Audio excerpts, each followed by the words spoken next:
Purihin ng Diyos, purihin ng ating Panginoon.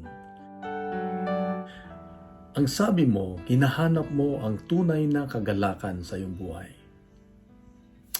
Di ko makalimutan ang isang miyembro ng aming pamayanan sa Hong Kong.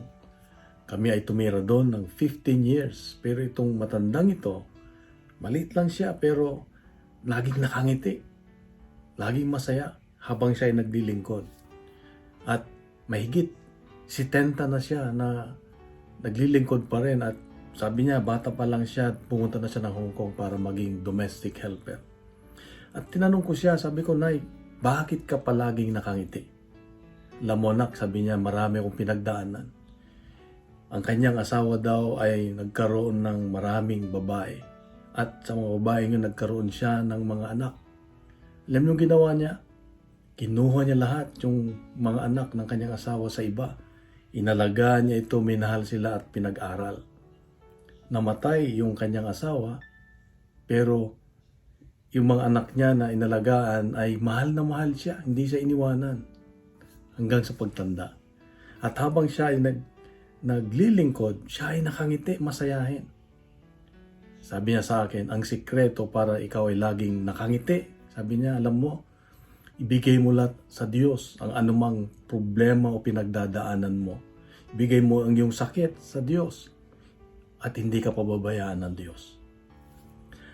Sa Ebanghelyo ay makita natin na si Jesus ay nagagalak, rejoicing, nagpasalamat sa kanyang ama. Sabi niya, salamat at itinago mo ang lihim.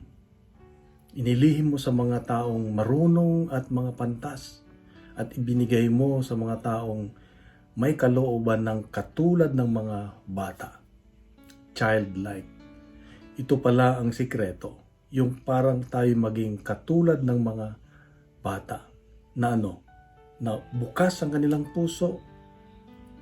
Bukas, madaling magtanong. Inquisitive, sabi nga. At madaling maturuan. May kababaang loob. Kaya ang sikreto para magkaroon tayo ng tunay na kagalakan sa ating buhay ay yung buksan natin ang ating puso, payagan natin ang Diyos ang pumasok dito at hayaang siyang maghari. Dahil kung binibigay natin ang ating puso sa Kanya, pupunuin niya ito ng kagalakan.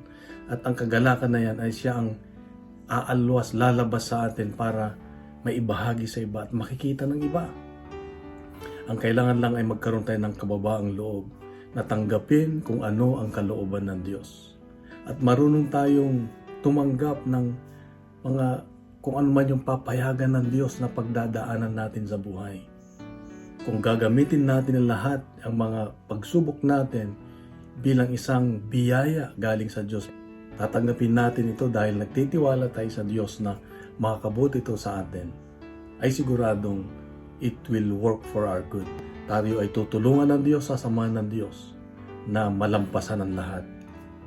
Di niya tayo iwanan, at kung gayoy, magkakaroon tayo ng laging kagalakan, nag-uumapaw na kagalakan sa ating buhay. May pagsubok man, nandyan palagi ang Diyos. Kung nagustuhan po natin ang ating reflection ngayon, ay ibahagi natin sa social media. Hinihiling ko lang po, mag-like, mag-subscribe, mag-iwan tayo ng comment at ibahagi ang ating daily reflection. At nawa, punuin natin ng good news ang social media at gawin nating viral ang salita ng Diyos. Sa mawagpalang araw sa iyo at sa mga mahal sa buhay, God bless and God is good.